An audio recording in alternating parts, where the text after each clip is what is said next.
السلام علیکم خواتین و حضرات۔ آج سے ہم علامہ اقبال کی کتاب بال جبریل سے اشعار،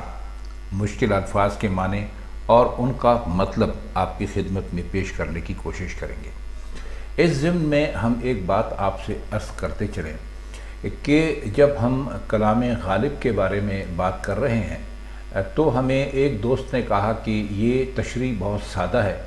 اور اس میں عالمانہ شان نظر نہیں آتی۔ تو ان دوست کی خدمت میں ہم یہ عرض کرنا چاہتے ہیں کہ ہم عالم تو ہیں نہیں کہ ایک لفظ کے 50 معنی کریں اور ایک شعر کو 3 گھنٹے 4 گھنٹے تشریح کے لیے اپنے سامنے رکھ لیں۔ یہ یوٹیوب ہے، یہاں پر مختصر ویڈیو بنانا پڑتی ہے۔ پہلی بات تو یہ ہے۔ دوسری بات یہ کہ ہمارے ان ویڈیوز میں دلچسپی رکھنے والے احباب اس قدر ان کا پس منظر نہیں ہے اردو ادب کا کہ وہ بہت زیادہ مشکل الفاظ یا بہت زیادہ گہری تشریح کو سمجھ سکیں۔ فلسفیانہ رنگ غالب کے اشعار میں بھی ہے اور علامہ اقبال تو تھے ہی فلسفی۔ تو ہماری کوشش یہ ہوتی ہے کہ ہم صرف دوستوں کو غالب یا اقبال کے کلام میں دلچسپی لینے پر لگا دیں۔ اس کے بعد دوستوں کا اپنا کام ہوتا ہے۔ ہم شروع کی منزل آسان کرنے کی کوشش کرتے ہیں، اس کے بعد جو کچھ بھی کرنا ہوگا وہ آپ کو خود کرنا ہوگا۔ غالب کے لیے کہا جاتا ہے کہ ان کے تو ہر شعر کے 8 معنی، 8 پہلو، 8 مقاصد، 8 فلسفے اس میں ہوتے ہیں۔ تو یہ جو باقی کے 7 ہیں یہ آپ کو خود نکالنے ہوں گے۔ ہم آپ کو صرف ایک، جسے انگریزی میں کہہ لیجئے، گائیڈ لائن دے دیتے ہیں، اس کے بعد ہمارا کام ختم ہو جاتا ہے۔ ہمارے بہت سارے دوست چاہتے ہیں کہ ہم ان غزلوں میں جب ہم ان غزلوں کی تشریح کریں تو بیٹھ کر ایک شعر پر کم از کم آدھا پونا گھنٹہ لگا دیں اور اس کے بعد تاکہ دوستوں کی سمجھ میں یہ شعر آ سکے۔ ایسا ممکن نہیں ہے۔ یہ ممکن اس لیے نہیں ہے کہ ہمارے سننے والوں میں وہ لوگ بھی ہیں جو کہ اردو پڑھ ہی نہیں سکتے، وہ ہندی پڑھتے ہیں، یا وہ یہ کلام اقبال کا کلام ہے یا غالب کا کلام ہے اس کو رومن میں سمجھتے ہیں۔ تو ہمارے لیے یہ بہت ہی مشکل ہوگا کہ ہم ان ساتھیوں کو جو کہ ابھی تک اطمینان کو سہمت ہونا کہتے ہیں یا جو مشکل کو سمسیا کہتے ہیں، ان کے لیے ہم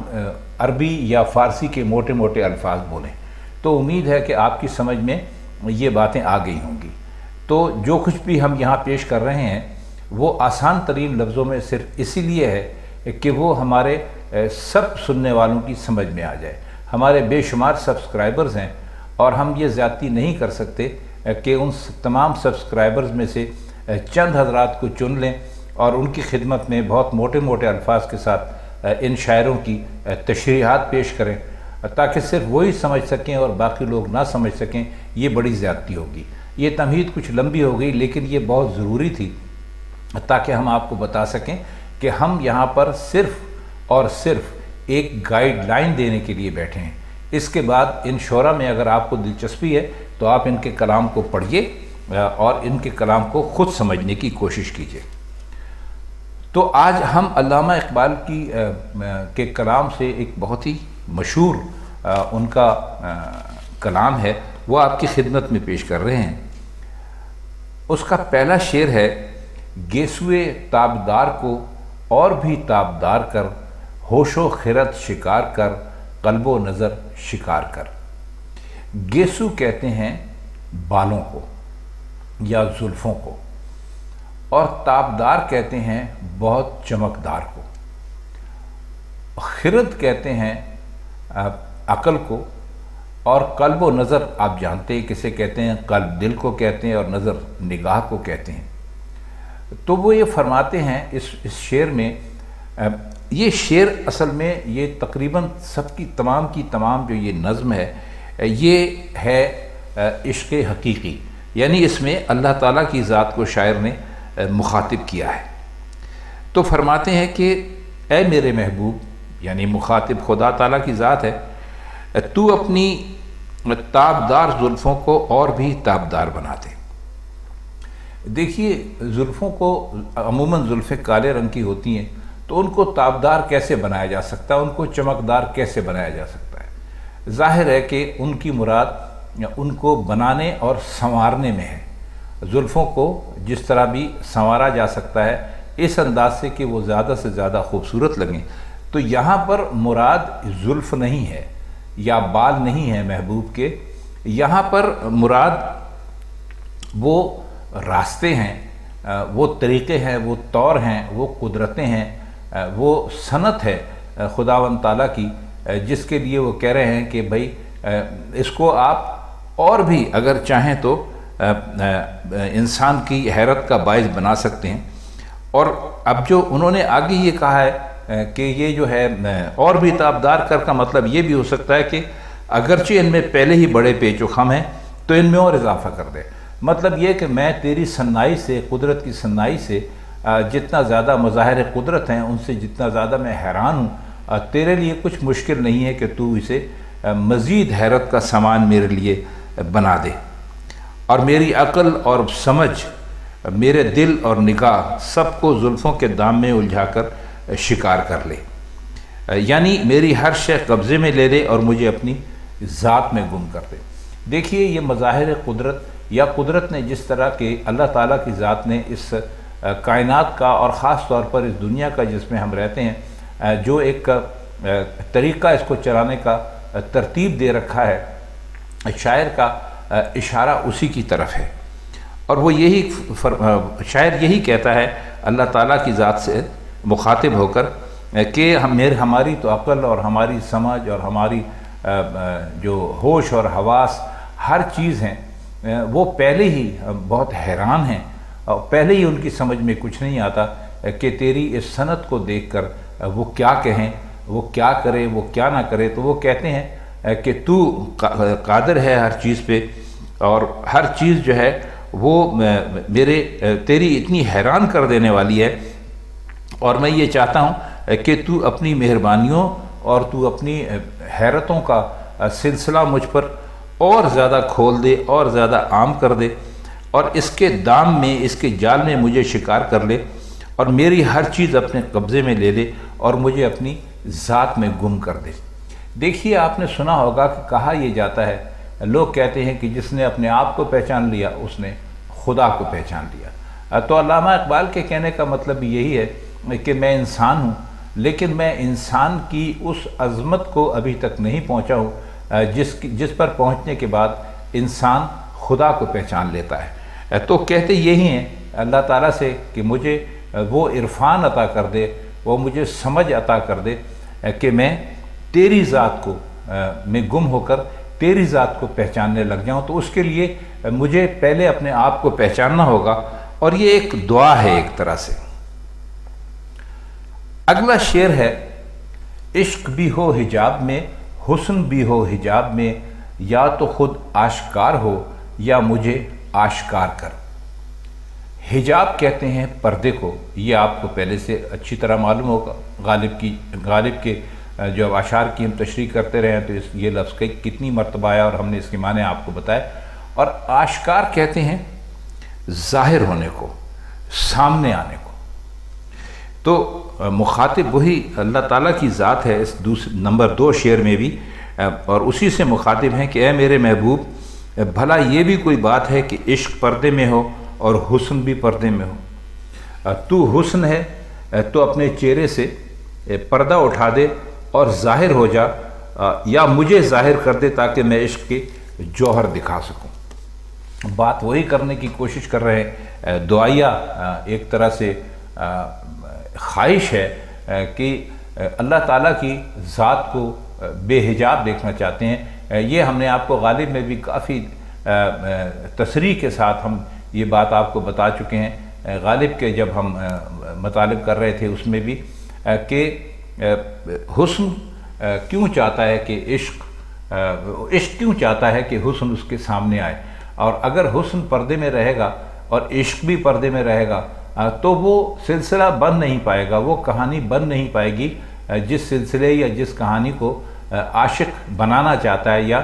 بڑھانا چاہتا ہے۔ تو وہ آرزو یہاں پر بھی یہی ہے،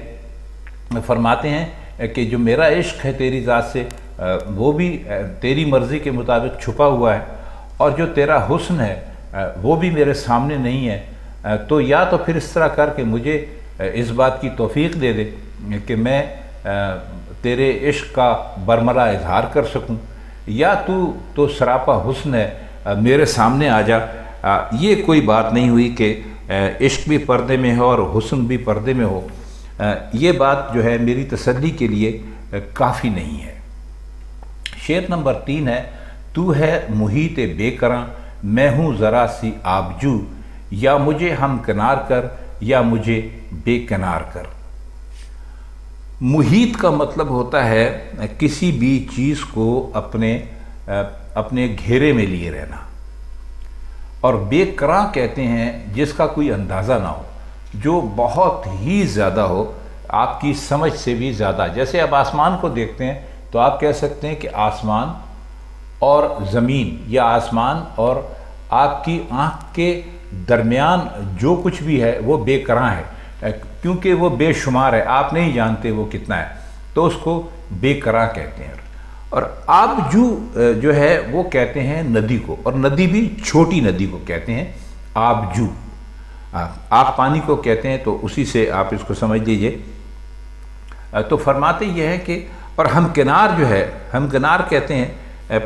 اپنی آغوش میں لے لینا، اپنی منزل پہ پہنچ جانا، کسی چیز کو حاصل کر لینا۔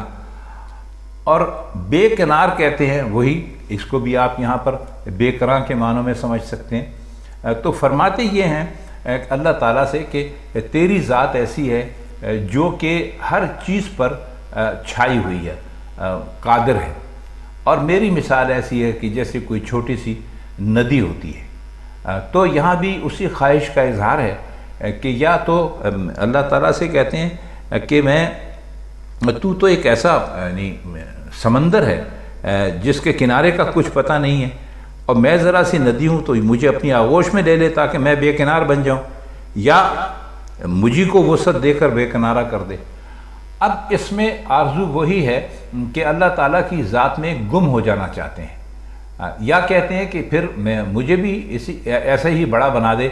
جیسا کہ بڑا تو ہے۔ بڑا تو ہونے سے مطلب یہاں پر خدا نہ خواستہ شاعر کہیں نعوذ باللہ خدا کی طرح بننا نہیں چاہتا، بلکہ وہ یہ کہنا چاہ رہا ہے کہ اگر تو مجھے اپنے آپ میں جذب کر لے، ایک ندی ہو کہ میں تیری ذات میں اگر گم ہو جاؤں تو میں بھی تیری طرح بے کنار ہو جاؤں گا۔ اب یہ آرزو اپنے علم کے بارے میں بھی ہو سکتی ہے، اپنے عرفان کے بارے میں بھی ہو سکتی ہے، خداوند تعالیٰ کی بے پناہ جو انسانوں کے اوپر مہربانیاں ہیں، ان مہربانیوں کو کے حوالے سے بھی ہو سکتی ہے۔ تو یہ بھی ایک دعا ہے جس کے اندر خداوند تعالیٰ کی عظمت اور بزرگی بیان کی ہے اور اپنی عاجزی بیان کی ہے۔ اس کو خداوند تعالیٰ کی ذات کو محیط بے کراں کہا ہے، اور اپنے آپ کو ذرا سی آبجو کا ہے، یعنی ایک چھوٹی سی ندی کا ہے، اور صرف اس خواہش کا اظہار کیا ہے کہ مجھے یا تو مجھے بھی اس طرح کر دے، یا پھر مجھے اپنے اندر جذب کر لے تاکہ میں بھی تیری طرح تیری ذات میں جذب ہو کر میں بھی بے کنار ہو جاؤں۔ یہ اپنے لیے ایک دعا ہے جو شاعر نے اپنے انداز سے مانگی ہے۔ اگلا شعر ہے، میں ہوں صدف تو تیرے ہاتھ میرے گوہر کی آبرو، میں ہوں خزف تو مجھے گوہر شاہوار کر۔ اب اس میں ہے لفظ صدف۔ صدف کا مطلب ہوتا ہے سیپی، وہ سیپی جو ہے جس کے اندر موتی ہوتا ہے اس کو کہتے ہیں صدف، اور گوہر کہتے ہیں موتی کو، اور آبرو کہتے ہیں عزت کو۔ اور یہ جو خزف کا لفظ ہے اس لیے کہتے ہیں پوت کو۔ تو فرماتے یہ ہیں کہ میں سیپی ہوں اور میری گود میں جو موتی ہے اس کی آبرو تیرے ہاتھ میں، یعنی تو ہی اسے آب و تاب بخش سکتا ہے، اور تو ہی اس کی قدر و قیمت کا بڑھا سکتا ہے، قائم کر سکتا ہے۔ اب یہ اس لیے کہا کہ آپ بلا شبہ آپ نے محنت کی ہو، ہمت کی ہو، علم حاصل کیا ہو، دنیا میں عزت آپ کو حاصل ہو گئی ہو، لیکن جیسے کہ ایک سیپی کے اندر ایک موتی پلتا ہے تو دیکھا جاتا ہے کہ موتی کتنا بڑا ہے، اس کا رنگ کیا ہے، اس کی چمک کتنی ہے۔ جب یہ ساری چیزیں تسلی کے مطابق ہوتی ہیں اور وہ نگاہوں کو اچھا لگنے لگتا ہے، تب اس کی قیمت کا اندازہ کیا جاتا ہے۔ تو اسی طرح وہ ایک انسان کی، ایک شاعر کی آرزو کو بیان کرتے ہوئے فرماتے ہیں کہ بلا شبہ اس میں کوئی شک نہیں ہے کہ میں اپنی کوشش سے، اپنے علم سے میں وہ بن گیا ہوں، صدف بن گیا ہوں، اور میرے اندر یہ جان لینے کا ایک موتی بھی ہے۔ لیکن یہ ایسا موتی مجھے بنا دے کہ جو بادشاہوں کے لائق ہو، شاہوار ہو یا شاہوار کر، یعنی بادشاہوں کے لائق ہو۔ اور فرماتے یہ ہیں کہ میری جو ذات ہے وہ شاید میری اپنی محنت یا اپنی کوشش سے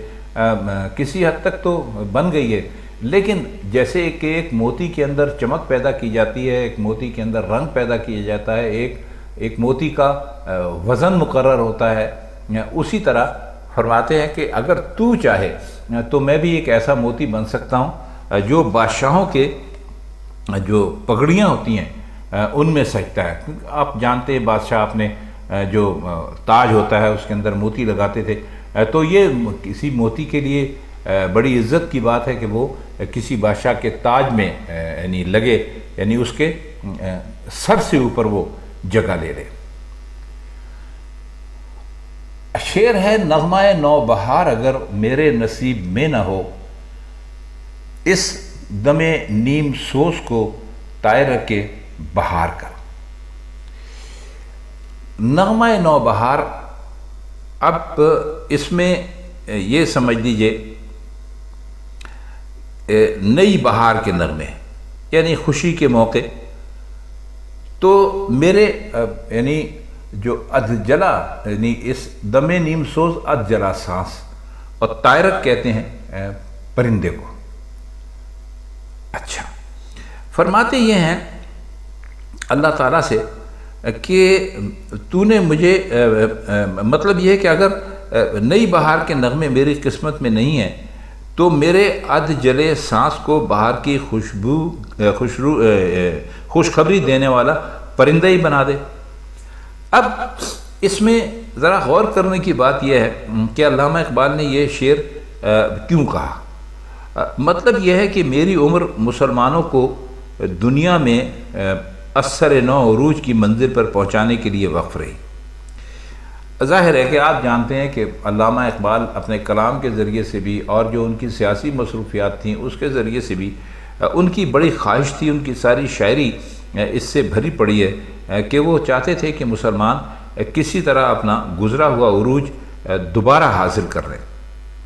تو فرماتے یہ ہے کہ اگر یہ عروج جو ہے وہ میرے لیے ایک بہار یعنی بہار سما ہوگا، بہار کی طرح کا ہوگا، تو اگر میں اس عروج کی بہار دیکھنے کو زندہ نہیں رہ سکتا تو اے اللہ تعالیٰ اپنے لطف و کرم سے ایسی صورت پیدا کر دے کہ میرا وجود دور عروج کی تمہید بن جائے۔ مقصد یہ ہے کہ ابھی تک جو کوششیں کرتے رہے ہیں سمجھتے ہیں کہ میں ان کوششوں میں کامیاب نہیں ہوا، تو فرماتے ہیں کہ شاید میں جو محنت کر رہا ہوں، جو ہمت کر رہا ہوں، جو میری شاعری ہے، جو میری سیاسی مصروفیات ہیں، اب علامہ اقبال کی سیاسی مصروفیات کیا تھیں اب یہ یہاں پر بیان کرنے کا موقع نہیں ہے۔ مختصراً ہم آپ کو صرف یہ بتا سکتے ہیں اور آپ تاریخ میں بھی پڑھ سکتے ہیں کہ علامہ اقبال کی ہمیشہ یہ کوشش رہی کہ ہندوستان کے مسلمان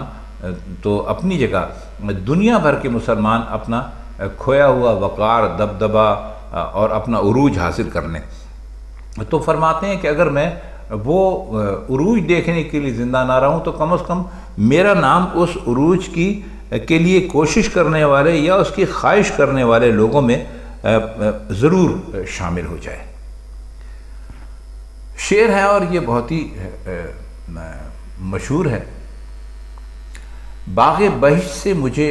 حکم سفر دیا تھا کیوں، کارے جہاں دراز ہے اب میرا انتظار کر۔ باغ بہشت جنت کو کہتے ہیں اور حکم سفر کرنے کا حکم، اور کارے جہاں دنیا کے کام دراز ہے، بہت لمبے ہیں۔ اب میرا انتظار کر، ظاہر ہے اس کے لیے تو کوئی خاص مطلب کرنے کی ضرورت نہیں۔ اب اس شعر میں علامہ اقبال نے اپنے آپ کو انسان بناتے ہوئے صرف اقبال ہی کی بات نہیں کرتے ہیں، انسان کی طرف سے یہ شعر ہے کہ فرماتے یہ ہیں اللہ تعالیٰ سے کہ تو نے مجھے تو نے پیدا کیا تھا، میں جنت میں رہتا تھا، بہت مزے کرتا تھا وہاں پر، اور تیرے ذات سے ہر وقت میں جڑا رہتا تھا، تو نے مجھے وہاں سے سفر کرنے کا حکم کیوں دیا تھا؟ یعنی جنت سے تو نے مجھے زمین پر کیوں بھجوایا تھا؟ اور اب اگر تو مجھے پانا چاہتا ہے، تو دوبارہ مجھے وہاں پر بلوانا چاہتا ہے، تو پھر تیرے سامنے ہی ہے کہ جو دنیا ہے اس کے کام، اس کے بکھیڑے کتنے لمبے ہیں، اور یہ مجھے اس بات کی فرصت نہیں دیتے کہ میں دوبارہ تیری خدمت میں حاضر ہو جاؤں۔ کار جہاں دراز ہے کہ مطلب ایک انسان، آپ جانتے ہیں دنیا میں ہر انسان کے ساتھ بے شمار جھگڑے لگے ہوئے ہیں، اولاد کا ہے، زمین کا ہے، جائیداد ہے، نوکری ہے، کھانا پینا ہے، یہ ہے وہ ہے، تو یہ سب کو انہوں نے کار جہاں یعنی کہہ کر اس شعر میں لکھا ہے، یعنی دنیا کے کام۔ تو اس لیے فرماتے ہیں کہ اللہ تعالیٰ سے کہ اگر تو چاہتا ہے کہ میں تیرے پاس آ جاؤں تو تجھے تھوڑا انتظار کرنا پڑے گا، کیونکہ یہاں دنیا میں جہاں تو نے مجھے بھیجا ہے میرے ساتھ بہت سارے جھگڑے لگے ہوئے ہیں۔ تو خواتین و حضرات، یہ علامہ اقبال کی مشہور نظم گیسوئے تابدار کو اور بھی تابدار کر، اس کے کچھ مشکل الفاظ کے معنی اور اس کے کچھ مطالب تھے جو ہم نے آپ کی خدمت میں پیش کرنے کی کوشش کی۔ اگر آپ کو یہ سلسلہ پسند آتا ہو تو کمنٹس میں اپنی رائے کا ضرور اظہار کیجیے، ہم منتظر رہیں گے۔ تو بس آج کے لیے اتنا ہی، کل انشاءاللہ علامہ اقبال کے ہی کلام کے ساتھ ہم آپ کی خدمت میں پھر حاضر ہوں گے۔ تب تک کے لیے ہم چاہتے ہیں آپ سے اجازت۔ خدا حافظ۔